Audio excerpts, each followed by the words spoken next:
Hello and welcome guys, welcome to our YouTube channel fantastic study with HP. तो दोस्तों, जैसा कि आप सबको पता है, हम आपके लिए पेट की प्रैक्टिस सेट लेकर के आ रहे हैं रोज। तो जिस कड़ी में दोस्तों हमने प्रैक्टिस सेट 1 और प्रैक्टिस सेट 2 कंप्लीट करा दिया था, तो आज हम उसी कड़ी में आगे बढ़ रहे हैं। और आज हम आपके लिए लेकर के आए हैं दोस्तों प्रैक्टिस सेट जो हमारा 3 है। तो चलिए दोस्तों, अब बिना समय को बर्बाद करते हुए अपना वीडियो हम आज का शुरू करते हैं। तो चलिए, आप देख सकते हैं यहाँ पर हमारे आज के वीडियो का, और आज हमारा जो टेस्ट सीरीज है, जो टेस्ट सीरीज 3 है, उसका हमारा पहला प्रश्न है दोस्तों यहाँ पर कि हड़प्पा सभ्यता दोस्तों संबंधित है। तो हड़प्पा सभ्यता की अगर हम बात करें दोस्तों, तो हड़प्पा सभ्यता अगर हम देखें तो हमारे जो है वो हड़प्पा सभ्यता कहाँ से युग से संबंधित है। चलिए अगला प्रश्न देखते हैं अब हम। तो हमारा दोस्तों यहाँ पर अगला प्रश्न है कि निम्न में से कौन बेमेल है दोस्तों। तो कौन एक दोस्तों इसमें से सही मिलान नहीं किया गया है। तो अगर हम देखें दोस्तों, तो हमारा जो इलाहाबाद की संधि है 1765 में, बिल्कुल सही दिया गया है दोस्तों। 1765 में इलाहाबाद की संधि हुई थी। मंगलौर की संधि दोस्तों 1784 में, बिल्कुल सही दिया गया है दोस्तों। 1784 में हुई थी मंगलौर की संधि। और नेटिव मैरिज एक्ट दोस्तों 1872 में लाया गया था, ये भी बिल्कुल सही दिया गया है। हमारा जो दोस्तों, जो हमारा सी वाला ऑप्शन है जिसमें लिखा गया है एका आंदोलन, जो हमारा 1919 और 1920 में हुआ था, प्रश्न के हिसाब से लिखा गया है, ये हमारा दोस्तों गलत है। बात करें अगर हम एका आंदोलन की, तो एका आंदोलन दोस्तों हमारा 1921 1922 इस समय दोस्तों हमारा यह आंदोलन हुआ था। चलिए अगला प्रश्न देखते हैं। तो यहाँ पर हमारा अगला प्रश्न है दोस्तों, आप देख सकते हैं। थोड़ा मैं इसको बड़ा करता हूँ ताकि आपको और अच्छे से समझ में आए। तो देखिए यहाँ पर हमारा दोस्तों अगला प्रश्न है कि कौटिल्य के अर्थशास्त्र में किस पहलू पर प्रकाश डाला गया है। तो बात करें दोस्तों कौटिल्य के अर्थशास्त्र की, तो हमारा जो इसमें जो कौटिल्य के अर्थशास्त्र की राजनीतिक नीतियाँ थीं, वो अगर हम देखें तो कौटिल्य के अर्थशास्त्र मुख्य प्रशासन का दोस्तों मुख्य स्रोत था। और अर्थशास्त्र में दोस्तों 15 भाग एवं 80, याद रखिए दोस्तों, बहुत ही इंपॉर्टेंट चीज़ आपको बता रहा हूँ। तो इसका जो अर्थशास्त्र था दोस्तों, उसमें 15 भाग 15 भाग, और दोस्तों अगर आप देखिए 15 भाग और 180 उपभाग थे। 180 दोस्तों क्या थे, 180 इसमें उपभाग थे।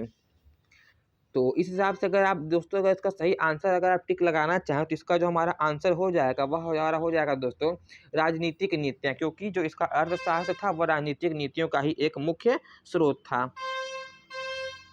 चलिए दोस्तों अगले प्रश्न की तरफ आगे बढ़ते हैं। यहाँ हमारा अगला प्रश्न है, आप देख सकते हैं। तो किस वर्ष बाबर ने सुल्तान इब्राहिम लोदी को पानीपत की लड़ाई में पराजित किया था दोस्तों।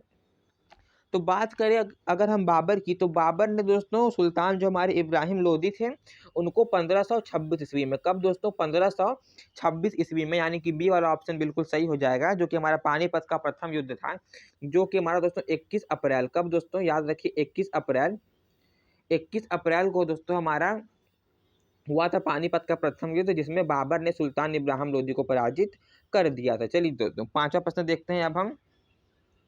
तो निम्नलिखित गुप्त शासक का कालक्रम निर्धारित कीजिए। दोस्तों कालक्रम, हमें इनका कालक्रम दोस्तों निर्धारित करना है। तो चलिए दोस्तों इसका कालक्रम अब हम निर्धारित करते हैं। और यहाँ पर अगर आपको कालक्रम दोस्तों नहीं समझ में आ रहा है, तो इसका एक और रास्ता है। तो समझ लीजिए दोस्तों, आपको आरोही क्रम में लगाना है इसको। इन शासकों का जो कार्यकाल है उसको आरोही क्रम में लगाना है। मतलब कि सबसे पहले कौन शासक आया, उसके बाद कौन शासक आया, और उसके बाद कौन शासक आया।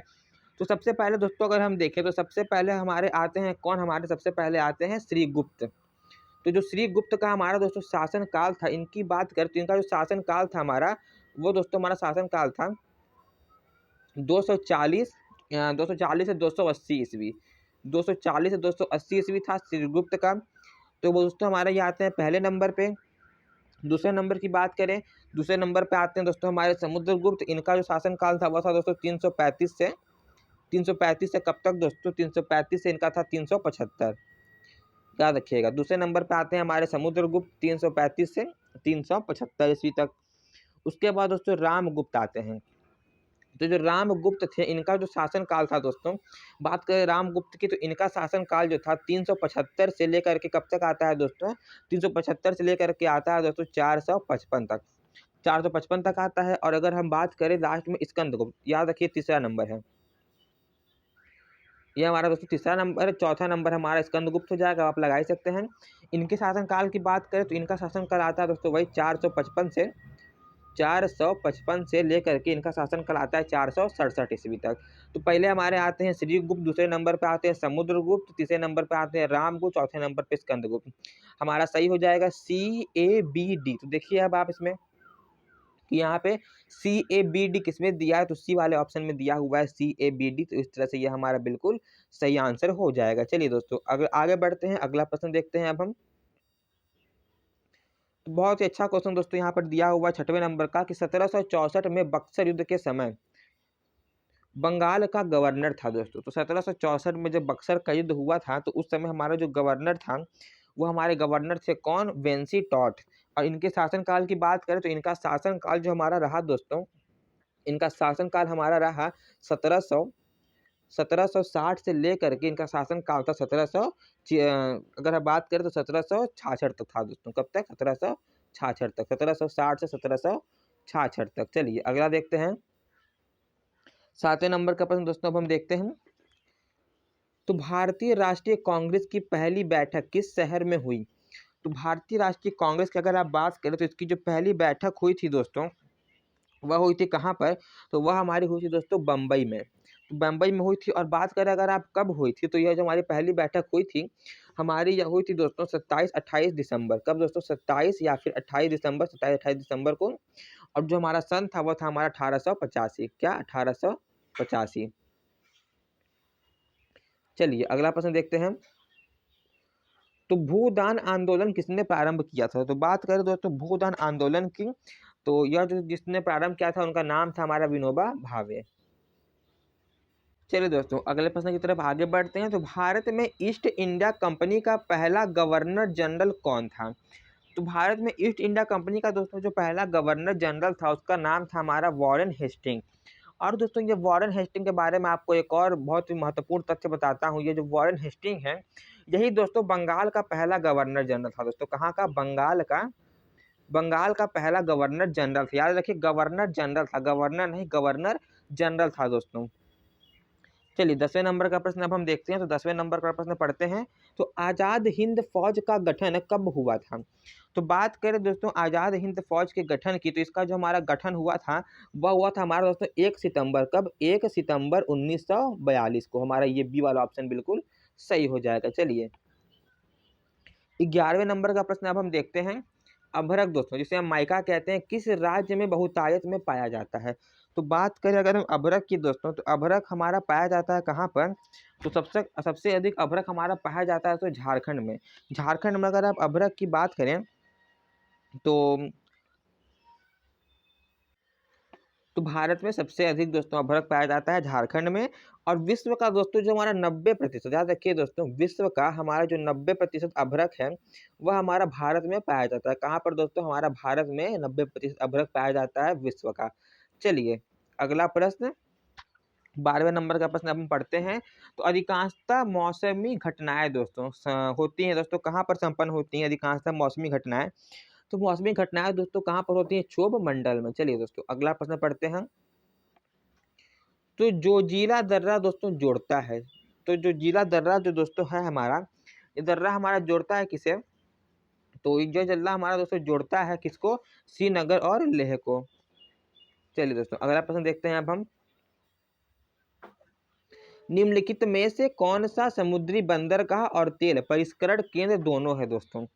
तो बात करें दोस्तों कौन सा जो समुद्री बंदरगाह है वह तेल परिष्करण भी है। तो दोस्तों अगर आप देखना चाहें तो हमारा जो है मंगलौर, हल्दिया और जो विशाखापट्टनम है यह हमारा समुद्री बंदरगाह तो है ही, साथ साथ ये तेल परिष्करण केंद्र भी है। चलिए यहाँ पर हमारा अगला प्रश्न है, भारतीय पर्यटन के स्वर्ण त्रिभुज में सम्मिलित शहर है। तो जो हमारा स्वर्ण त्रिभुज है दोस्तों भारतीय पर्यटन में, तो उसमें हमारा जो सम्मिलित शहर की अगर आप बात करें तो हमारा आगरा सम्मिलित है, दिल्ली सम्मिलित है और हमारा दोस्तों जयपुर सम्मिलित है किसमें, स्वर्ण त्रिभुज शहर में। चलिए अगला प्रश्न पढ़ते हैं। 16वें नंबर के प्रश्न पर अब हम पहुंच चुके हैं। तो world economic situation and prospect शीर्षक से रिपोर्ट किस अंतरराष्ट्रीय संस्था द्वारा जारी किया जाता है दोस्तों। तो यह जो दोस्तों हमारा जारी किया जाता है किस संस्था या फिर संगठन आप कह सकते हैं, तो यह हमारा दोस्तों जारी किया जाता है किसके द्वारा? संयुक्त राष्ट्र संघ के द्वारा। चलिए अगला प्रश्न पढ़ते हैं। वन नीति के अनुसार कितने प्रतिशत, वन नीति के अनुसार कितने प्रतिशत क्षेत्र वनों से आच्छादित होना चाहिए दोस्तों? तो वन नीति के अनुसार अगर आप बात करें दोस्तों, तो हमारा जो वन नीति के अनुसार हमारा जो 33% क्षेत्र है वह वनों से आच्छादित होना चाहिए। चलिए 18वें नंबर का प्रश्न अब हम पढ़ते हैं दोस्तों। तो 18वें नंबर का प्रश्न हमारा यहाँ पर है दोस्तों कि उदारीकरण, निजीकरण और भूमंडलीकरण की नीति नई आर्थिक नीति के रूप में निम्न में से किस प्रधानमंत्री द्वारा स्वीकार की गई थी दोस्तों? तो यह जो हमारी जो नीति थी दोस्तों, अगर आप बात करें किस प्रधानमंत्री द्वारा इसको स्वीकार किया गया था, तो यह जो हमारा अगर आप देखें तो हमारे जो डॉक्टर मनमोहन सिंह थे, और कब बात करें इन्होंने कब स्वीकार किया था, तो इन्होंने हमारा स्वीकार किया था कब? 1991 में। 1991 में दोस्तों तत्कालीन प्रधानमंत्री जो हमारे मनमोहन सिंह थे उन्होंने इसको स्वीकार किया था। तो दोस्तों मुझे थोड़ा सा यहाँ पर बोलने में मिस्टेक हो गया। ये जो थे जो हमारे मनमोहन सिंह थे, इन्होंने घोषणा की थी, थोड़ा मुझे बोलने में मिस्टेक हो, थोड़ा मेरे दिमाग से मिस हो गया था। इन्होंने क्या किया था? इन्होंने घोषणा की थी। और बात करें दोस्तों स्वीकार किसने किया था, तो इसको स्वीकार हमारे किया था नरसिम्हा राव जी द्वारा। चलिए अगला प्रश्न पढ़ते हैं। भारत में मिश्रित अर्थव्यवस्था का अर्थ है। तो जो भारत में दोस्तों मिश्रित जो अर्थव्यवस्था है उसका अर्थ हमारा अगर आप देखें तो हमारा इसका आंसर हो जाएगा सार्वजनिक तथा निजी क्षेत्र का सह अस्तित्व हमारा भारत में मिश्रित अर्थव्यवस्था का एक अर्थ निकल करके आता है। चलिए अगला प्रश्न पढ़ते हैं। विशेष आर्थिक क्षेत्र SEZ अधिनियम प्रभावी हुआ दोस्तों। तो यह जो अधिनियम है, यह अधिनियम हमारा प्रभावी हुआ दोस्तों कब? 2006 में। चलिए अगला प्रश्न पढ़ते हैं अब हम। संविधान के किस भाग में पंचायती राज व्यवस्था संबंधी प्रावधान दिए गए हैं दोस्तों? तो बात करें अगर आप संविधान की दोस्तों, तो हमारा जो चौथा जो है दोस्तों, किस भाग में? हमारे संविधान के चौथे भाग में पंचायती राज संबंधी प्रावधान दिए गए हैं। चलिए अगला प्रश्न पढ़ते हैं दोस्तों अब हम। अब दोस्तों यहाँ पर बहुत ही इंपॉर्टेंट प्रश्न हमारा आ गया है दोस्तों। जो हमारा सूची वाले प्रश्न रहते हैं, सूची वाले प्रश्न हमारे बहुत ही इंपॉर्टेंट रहते हैं। चलिए इसको अब हम पढ़ते हैं। तो सूची 1 को सूची 2 से सम्मिलित कीजिए और नीचे दिए गए कूट से सही उत्तर चुनिए।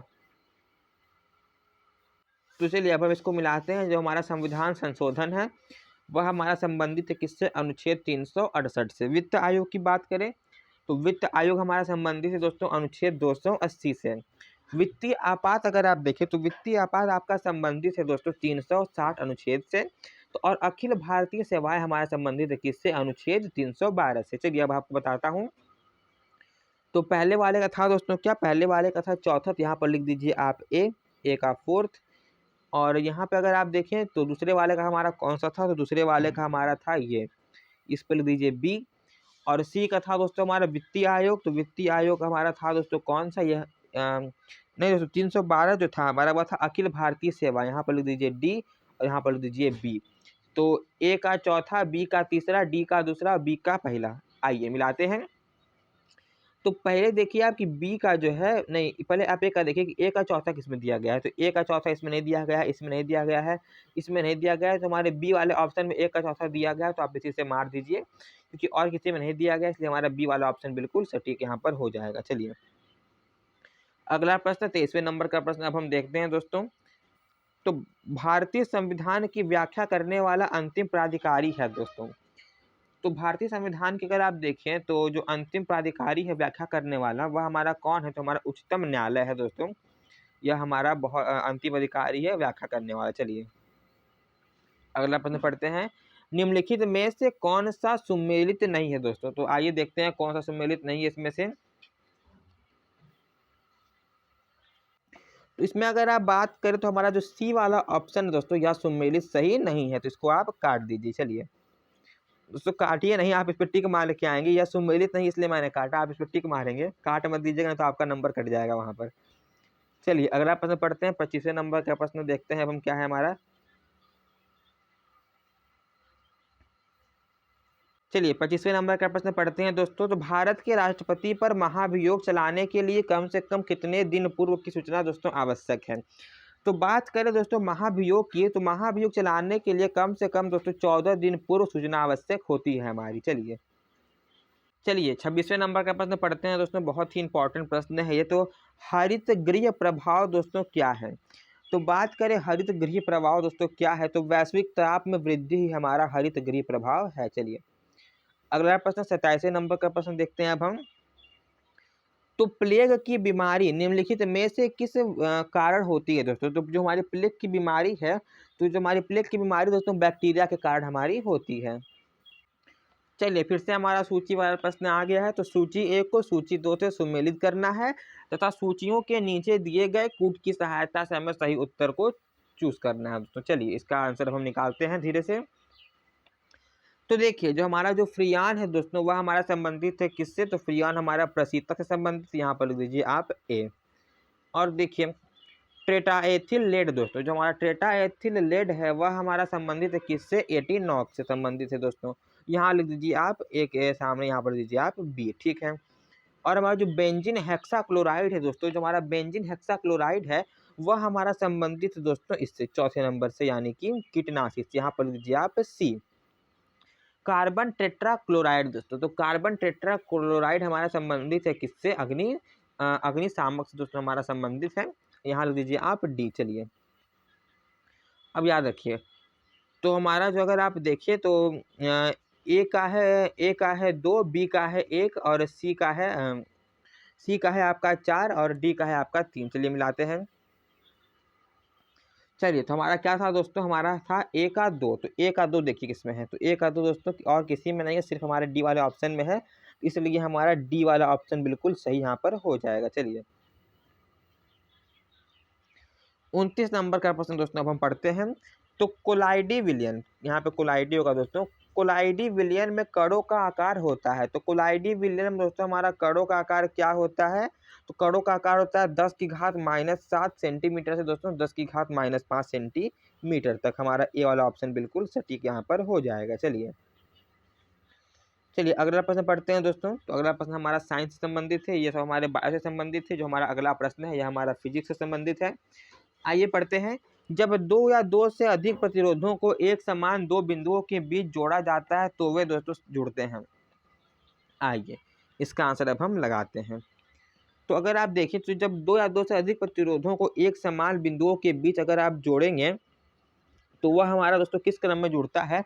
तो वह हमारा जुड़ता है दोस्तों समांतर क्रम में। थोड़ा सा समांतर क्रम के बारे में बात करते हैं दोस्तों।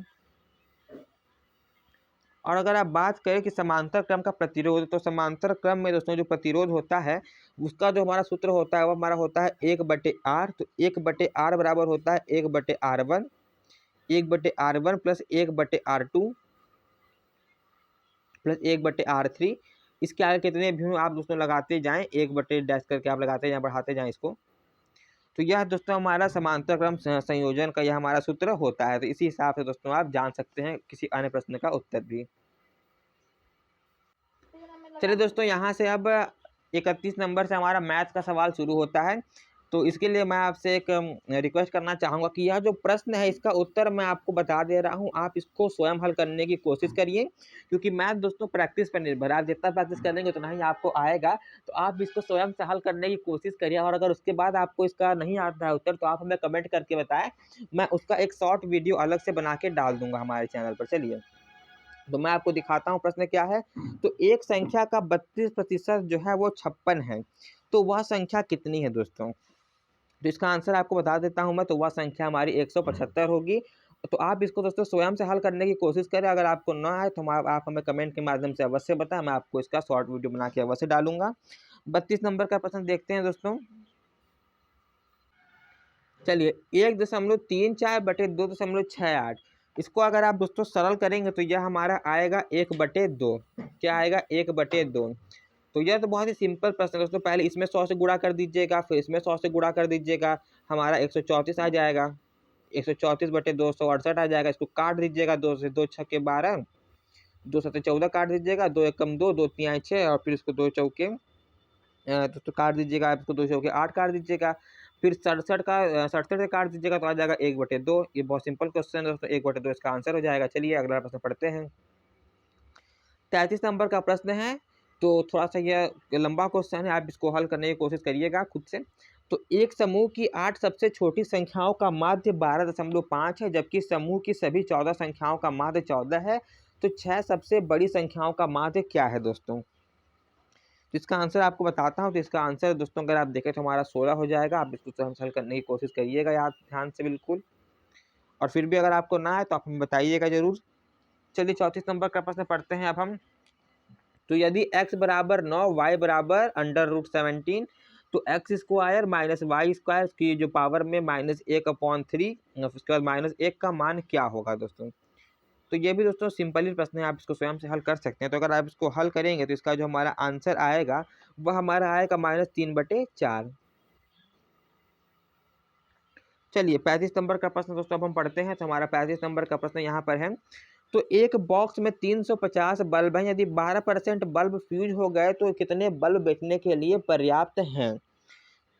तो 350 बल्ब हैं, 12% बल्ब अगर फ्यूज हो गए दोस्तों तो हमारे पास बेचने के लिए पर्याप्त कितने हैं? तो बेचने के लिए पर्याप्त होंगे 308। यह तो बहुत ही सिंपल प्रश्न है दोस्तों। आप पहले 350 का 12% निकालिए, उसके बाद जितना आएगा आप उसको उससे माइनस कर दीजिएगा। चलिए अगला प्रश्न पढ़ते हैं। चलिए दोस्तों 36 नंबर का प्रश्न पढ़ते हैं। तो निम्नलिखित में से प्रत्येक शब्द के लिए उसके नीचे दिए गए विकल्पों में से दोस्तों सही विलोम शब्द छांटिए।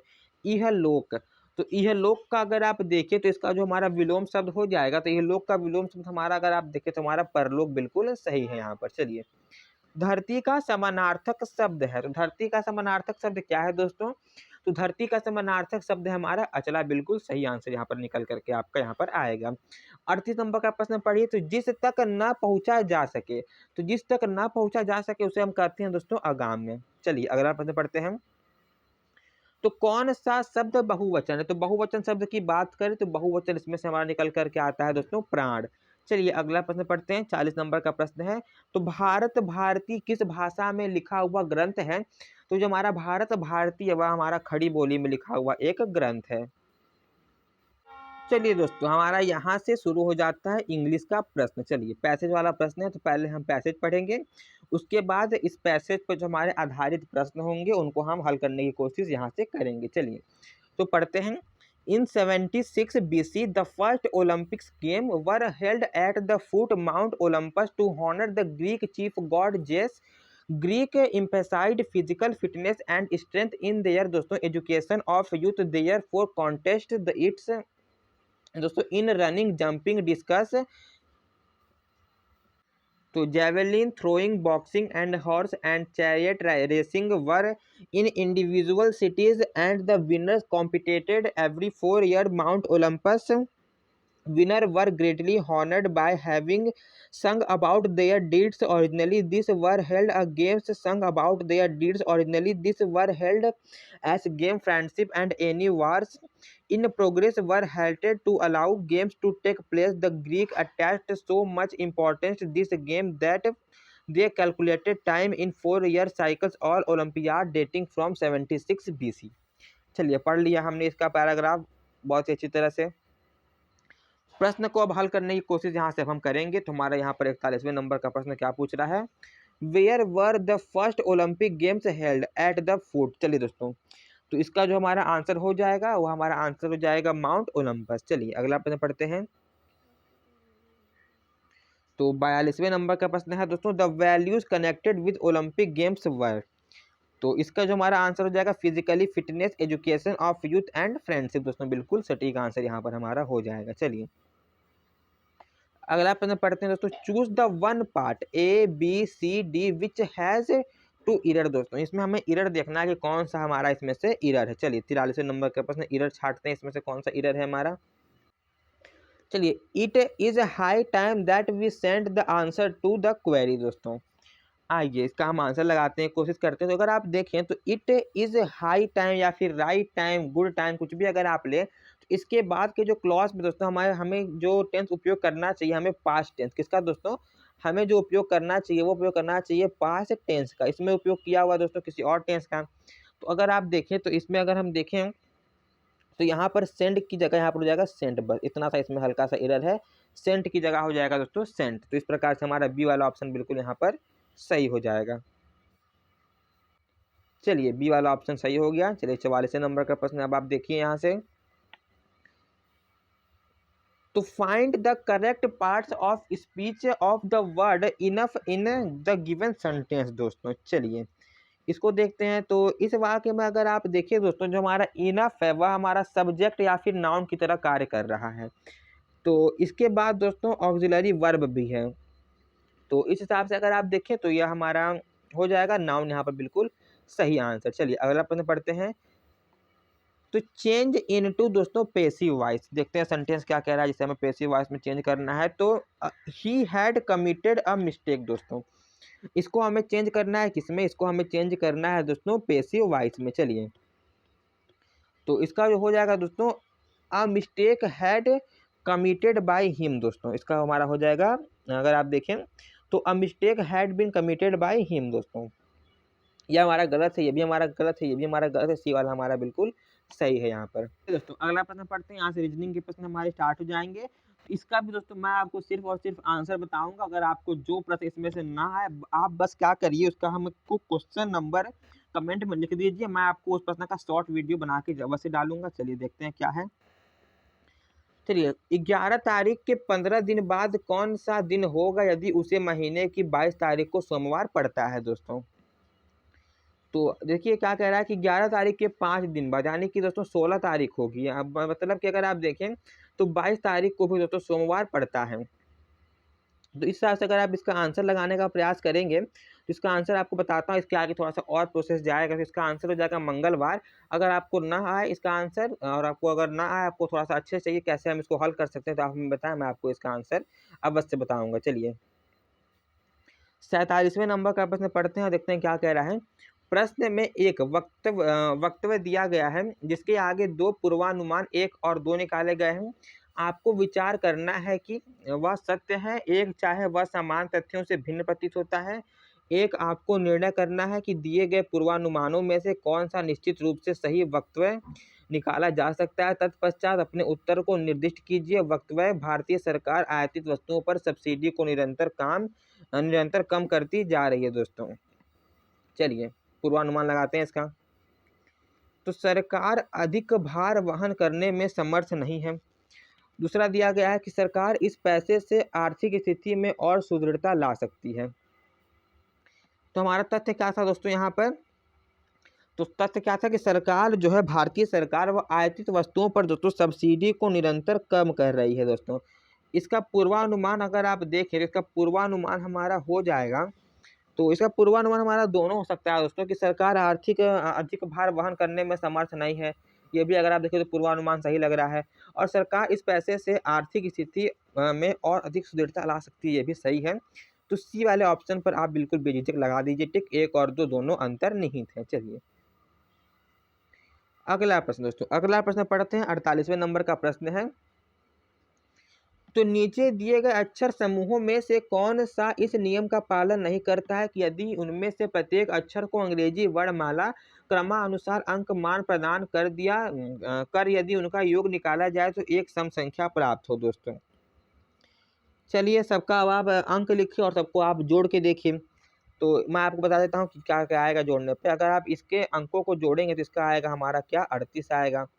तो इसके अंकों को अगर आप जोड़ना चाहें, इसके अंकों को अगर आप जोड़ेंगे दोस्तों तो हमारा 56 आएगा, जो कि हमारा सम संख्या है। क्वेश्चन में ही दिया गया सम संख्या होना चाहिए बिल्कुल। इसको अगर आप जोड़ेंगे दोस्तों तो इसका हमारा आएगा 26, सम संख्या सही है। और इसको अगर आप जोड़ेंगे दोस्तों तो इसका हमारा आएगा क्या, 53 आएगा, जो कि एक विषम संख्या, तो यह पालन नहीं करता है। डी वाला ऑप्शन बिल्कुल सही यहाँ पर हमारा निकल करके आएगा। चलिए 49वें नंबर का प्रश्न अब हम यहाँ से पढ़ेंगे कि बी की बहन डी की एम पिता है। डी का कॉमा का आप बिल्कुल अच्छे से ध्यान दे करके पढ़ेंगे। तो फिर से पढ़ते हैं। बी की बहन है डी और डी की चलिए इसको पढ़ने का प्रयास करते हैं। बहुत ही आप इसको अच्छे तरह से पढ़ा करें तो आपको समझ में नहीं आएगा। तो बी बहन है डी की, बस क्लॉज खत्म। बी बहन है डी की, एम पिता है डी का और एन बहन है एम की। आप इस तरह से काट काट इसको पढ़िए अलग अलग क्लॉज में करके, तो आपको ज़्यादा समझ में आएगा। तो बी बहन है डी की, एम पिता है डी का, एन बहन है एम की। तो बी किस प्रकार संबंधित है एन से। चलिए इसका आरेख खींचने की कोशिश करते हैं तो आपको अच्छे समझ में आएगा थोड़ा सा। चलिए अगर आप देखें दोस्तों तो बी बहन है डी की, बराबर में लिख दीजिए। बी बहन है किसकी? डी की बहन है, ठीक है बिल्कुल। और जो एम है दोस्तों हमारा डी का पिता है, तो ऊपर यहाँ पर क्या करिए आप लिख दीजिए एम। तो एम पिता है किसका? तो एम पिता है हमारा डी का। और दोस्तों अगर आप देखें तो एन बहन है एम की, एन बहन है, बराबर में लिख दीजिए एन बहन है। तो बी एन से संबंधित है, मतलब इसका इससे संबंध पूछ रहा है हमसे। देखिए तो बी एन से संबंधित है, मतलब देखिए ये दोनों आपस में बहन है, एम इनका पिता है, तो ये दोनों उसके बेटी हो गई एम की। तो यह जो एन हो गई वह एम की हो गई बहन, तो यह बी की हो गई बुआ। तो इस प्रकार से अगर आप देखें तो एन का पहले आप पढ़े तो बी एन से संबंधित है। अगर यहाँ पे पूछता एन बी से संबंधित है तो हमारा बुआ से संबंधित है, लेकिन आप पूछा है बी एन से संबंधित है तो हमारा बी एन से संबंधित है भतीजी से। चलिए अगला प्रश्न देखते हैं। तो P की आयु क्या है हमारी? Q के बराबर है। ध्यान से पढ़िए, P की आयु Q के बराबर है, R S से छोटा है, T R से छोटा है, किंतु P से बड़ा है। तो सबसे बड़ा कौन है दोस्तों? सबसे बड़ा कौन है पूछ रहा है, तो इसका भी आरेख खींचने का प्रयास करते हैं। चलिए चलिए आरेख खींचते हैं इसका, तो आपको समझ में आएगा अच्छी तरह से। चलिए इसका आरेख बनाने का प्रयास करता हूं मैं। अगर आप देखें तो P की आयु क्या है दोस्तों? Q के बराबर है। तो P बराबर क्या करिए? P बराबर लिख दीजिए आप यहाँ पर Q। और जो हमारा S है दोस्तों, S क्या है हमारा? R से छोटा है, तो S यहाँ पर लिखिए, ऐसे इसका चिन्ह बनाइए और यहाँ पर लिख दीजिए आप, यहाँ पर R लिख दीजिए, ठीक है। और अगर आप देखें आगे कर दिया टी आर से छोटा है, तो टी आर से छोटा है किंतु पी से हमारा क्या है? बड़ा है। तो ऐसे आप बनाइए, यहाँ पर आर लिखिए, यहाँ पे टी लिखिए, फिर एक ऐसा चिन्ह बनाइए, यहाँ पर पी लिख दीजिए। ये वाली हमारी कंडीशन सेटिस्फाई हो गई इससे। और अंत में अगर आप देखना चाहें तो अंत में हमारे यहाँ पर जो बनेगा उतना सब कुछ हमारे बनाने के बाद आखिरी हमारा बनेगा कुछ इस तरह से, एस आर बनेगा, उसके बाद बनेगा दोस्तों टी, टी के बाद बनेगा हमारा पी। तो इस प्रकार से अगर आप देखें तो सबसे बड़ा कौन है? तो सबसे बड़ा हमारा एस है। चलिए 91 नंबर का प्रश्न पढ़ते हैं दोस्तों। तो वैज्ञानिकों ने निम्नलिखित में से किस जगह गिरगिट की बहुत ही छोटी प्रजाति नए की खोज की थी दोस्तों? तो कहाँ पर खोज की थी दोस्तों? मेडागास्कर में। चलिए अगला प्रश्न पढ़ते हैं दोस्तों। तो अगला प्रश्न हमारा यहाँ पर क्या है दोस्तों? तो T20 अंतरराष्ट्रीय क्रिकेट में 3000 रन बनाने वाले पहले क्रिकेटर कौन है? तो जो 3000 रन बनाने वाले हमारे पहले क्रिकेटर कौन है दोस्तों? तो हमारे क्रिकेटर है कौन? विराट कोहली जी। चलिए अगला प्रश्न पढ़ते हैं, 53 नंबर का प्रश्न पढ़ते हैं। तो 24-26 फरवरी 2021 के मध्य किस देश की अध्यक्षता में ब्रिक्स शेरपाओं तथा सू शेरपाओं की पहली बैठक वर्चुअल प्रारूप में संपन्न हुई दोस्तों? तो अगर आप देखिए दोस्तों तो किस देश की अध्यक्षता में यह बैठक हमारी संपन्न हुई? तो हमारी भारत, गर्व की बात है दोस्तों, भारत देश की अध्यक्षता में यह हमारी बैठक संपन्न हुई थी। चलिए अगला प्रश्न पढ़ते हैं दोस्तों। पबी एंटी टेरर दोस्तों 2021 संयुक्त अभ्यास का संचालन किस समूह के देशों के बीच किया जाएगा दोस्तों? तो किस समूह के देशों के बीच किया जाएगा? हमारा SCO जो हमारे देशों के समूह है दोस्तों, इनके बीच यह किया जाएगा। चलिए दोस्तों अगला प्रश्न पर पहुंच चुके हैं। 55 नंबर का प्रश्न है, H5N8 बर्ड फ्लू से इंसानों के संक्रमित होने का विश्व का पहला मामला किस देश में पाया गया? तो यह जो दोस्तों सब विश्व का सबसे पहला मामला किस देश में पाया गया? हमारा पाया गया कहाँ पर? रूस में। चलिए अगला प्रश्न पढ़ते हैं। तो एनटीपीसी ने 2032 तक कितनी नवीकरणीय ऊर्जा क्षमता स्थापित करने का लक्ष्य दोस्तों रखा है? तो कितनी दोस्तों स्थापित करने का लक्ष्य रखा है एनटीपीसी ने? तो हमारा 60 गीगावाट तक दोस्तों उन्होंने रखा है। चलिए अगला प्रश्न पढ़ते हैं। 57 नंबर का प्रश्न है यहाँ पर हमारा। तो किस राज्य में स्थित रामगढ़ विषधारी वन्य जीव अभ्यारण्य को बाघ अभ्यारण्य बनाने की मंजूरी मिली है दोस्तों? तो किसे मिली है दोस्तों? हमारे राजस्थान को। चलिए अगला प्रश्न पढ़ते हैं दोस्तों। 58 नंबर का प्रश्न है, किस देश के फुटबॉलर सामी खेदिरा ने संन्यास की घोषणा की है दोस्तों? तो किसने की है दोस्तों? हमारे जो थे जर्मनी के फुटबॉलर थे यह। चलिए अगला प्रश्न पढ़ते हैं। तो अगला हमारा 59 नंबर का प्रश्न है यहाँ पर। तो 59 नंबर का प्रश्न पढ़ते हैं अब हम। तो 100 औषधीय पौधों पर ई पुस्तक का विमोचन किसने किया है दोस्तों? तो किसने किया है? हमारे किरण रिजिजू ने यह हमारा किया है विमोचन। चलिए अगला प्रश्न पढ़ते हैं दोस्तों। 60वें नंबर का प्रश्न है यहाँ पर हमारा। तो किस राज्य के गुच्छी मशरूम को जीआई टैग का दर्जा दिया गया है दोस्तों? तो यह किस राज्य का मशरूम है दोस्तों? तो यह हमारा, अगर आप देखें तो हमारा यह जम्मू कश्मीर राज्य का एक मशरूम है। चलिए अगला प्रश्न पढ़ते हैं दोस्तों, 61वें नंबर का प्रश्न पहुंच चुके हैं। चलिए, परवेज मुशर्रफ की जीवन कथा in the line of fire के गुप्त लेखक कौन है दोस्तों? तो इसके जो हमारे गुप्त लेखक हैं वह हमारे हैं हुमायूं गौहर जी। चलिए अगला प्रश्न पढ़ते हैं अब हम। तो जंप बॉल शब्द निम्नलिखित में से किससे संबंधित है दोस्तों? तो यह जो हमारा शब्द है यह हमारा संबंधित है किससे? बास्केटबॉल से यह हमारा संबंधित है। चलिए अगला प्रश्न पढ़ते हैं। तो नेपाल की पहली महिला राष्ट्रपति कौन थी? तो नेपाल की पहली महिला राष्ट्रपति की बात करें दोस्तों तो यह हमारी कौन थी? विद्या देवी भंडारी जी। चलिए अगला प्रश्न पढ़ते हैं दोस्तों। डॉक्टर सलीम मोइनुद्दीन अली अब्दुल किसके लिए प्रसिद्ध थे दोस्तों? यह जो व्यक्ति थे यह हमारे किसके लिए प्रसिद्ध थे? यह हमारे पक्षी विज्ञान के लिए यह प्रसिद्ध थे। चलिए अगला प्रश्न पढ़ते हैं दोस्तों। तो मोहिनी अट्टम नृत्य मूल रूप से विकसित हुआ दोस्तों, तो यह विकसित हुआ कहाँ पर? तो यह जो हमारा विकसित हुआ केरल राज्य में। चलिए अगला प्रश्न पढ़ते हैं। तो कारगिल विजय दिवस दोस्तों कब मनाते हैं? तो कारगिल विजय दिवस हमारा कब मनाते हैं? तो कारगिल विजय दिवस दोस्तों अभी आपको याद ही होगा 26 जुलाई को हम मनाते हैं। चलिए अगला प्रश्न पढ़ते हैं दोस्तों। 67 नंबर का प्रश्न है। तानसेन सम्मान, तानसेन सम्मान किस राज्य ने शुरू किया है? तो बात करें तानसेन सम्मान की दोस्तों तो यह हमारा किस राज्य ने शुरू किया है? हमारे मध्य प्रदेश ने शुरू किया है। चलिए अगला प्रश्न पढ़ते हैं दोस्तों। तो नेताजी सुभाष राष्ट्रीय खेल संस्थान कहाँ है? तो यह जो दोस्तों राष्ट्रीय खेल संस्थान है हमारा कहाँ पर स्थित है? हमारा पटियाला में स्थित है। चलिए, जनता पार्टी के शासनकाल के दौरान भारत के राष्ट्रपति थे। तो इस दौरान दोस्तों भारत के राष्ट्रपति कौन थे? तो भारत के राष्ट्रपति थे इस दौरान हमारे कौन? नीलम संजीव रेड्डी जी। चलिए 70 नंबर का प्रश्न पढ़ते हैं अब हम। तो 70 नंबर का प्रश्न है हमारा यहाँ पर, अंटार्कटिका की खोज किसके द्वारा की गई? तो अंटार्कटिका की खोज दोस्तों की गई किसके द्वारा? अमेरिका के द्वारा या फिर अमेरिकी के द्वारा की गई। आगे देखते हैं क्या है। तो निर्देश प्रश्न 71 से 80 तक नीचे दिए गए दो गद्यांशों पर आधारित 5-5 प्रश्न दिए गए हैं। इन गद्यांशों को ध्यान से पढ़िए तथा प्रत्येक प्रश्न के उत्तर के लिए 4 विकल्पों में से उचित विकल्प का चयन कीजिए। चलिए पढ़ते हैं दोस्तों गद्यांश एक क्या है। तो गद्यांश एक में लिखा हुआ है, अहिंसात्मक अभ्यास का मार्ग ही अलग है। फौज में प्रतिदिन कवायद, कसरत, क्रूरतापूर्ण शिकार इत्यादि कराए जाते हैं। अहिंसात्मक अभ्यास इसमें बिल्कुल भिन्न है। इसका साधन यदि एक शब्द में कहना चाहें तो बस संयम है। यहाँ संयम व्यापक अर्थ में उन तमाम नियमों के लिए व्यक्त किया गया है जिनका जिक्र हिंदुओं के तथा दूसरे धर्मों के धर्म ग्रंथों में पाया जाता है। ये साधारण सदाचार के नियम सख्ती से पालन करके सीखे जाते हैं। इन सब नियमों का झुकाव अहिंसा और सत्य की ओर ही होता है। गांधी जी ने बार बार लिखा है कि ईश्वर पर विश्वास इसका एक बहुत बड़ा सहायक होता है। यदि इस अहिंसात्मक प्रवृत्ति को जागृत और पुष्ट करने में समय लगाया जाए, बचपन से ही अभ्यास कराया जाए और इस पर पूरा ध्यान दिया जाए तो निर्भयता इत्यादि जो इसके मुख्य बाह्य रूप देखने में आते हैं अवश्य ही प्राप्त किए जा सकते हैं। यह कहना कि यह मनुष्य के लिए संभव नहीं बेबुनियाद बात है। चलिए पढ़ लिया हमने उससे लंबा चौड़ा जो हमारा गद्यांश दिया था उसको हमने पढ़ लिया यहाँ पर। चलिए पढ़ते हैं इसका अब हम प्रश्न हल करने की प्रयास करते हैं।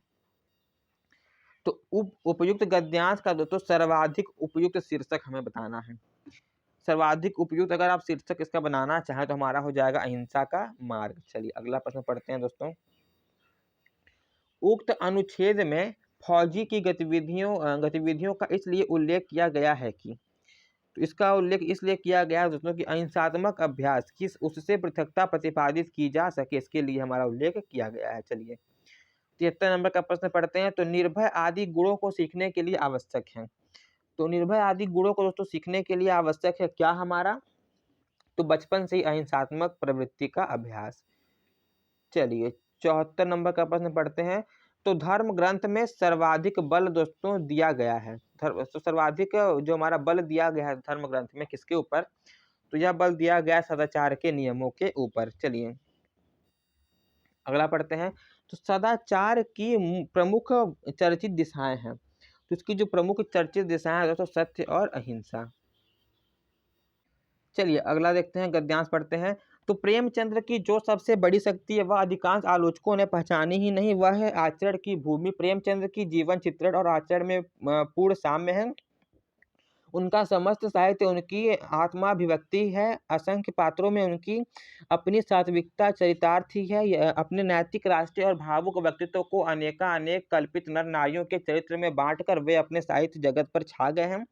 उनके लिए साहित्य आचरण से स्वतंत्र कला कर्म मात्र नहीं है। उनके पात्रों पर दया, क्षमा, ममता, ओजस्विता और बलिदानशीलता प्रेमचंद्र की अपनी अनुभूति है। सामग्रिक संप्रयुक्ति का ऐसा उदाहरण बिरले ही मिलेगा। प्रेमचंद्र के प्रत्येक पात्र पर उनके व्यक्तित्व तथा आचरण की छाप है। वह अपने पात्रों का जीवन जिए हैं और उन्होंने अपने आचरण की समयवक्ता और पवित्रता का छीना आवरण अपनी कला सृष्टि पर डाल दिया है। इसलिए वे तटस्थ कलाकार नहीं कहे जा सकते।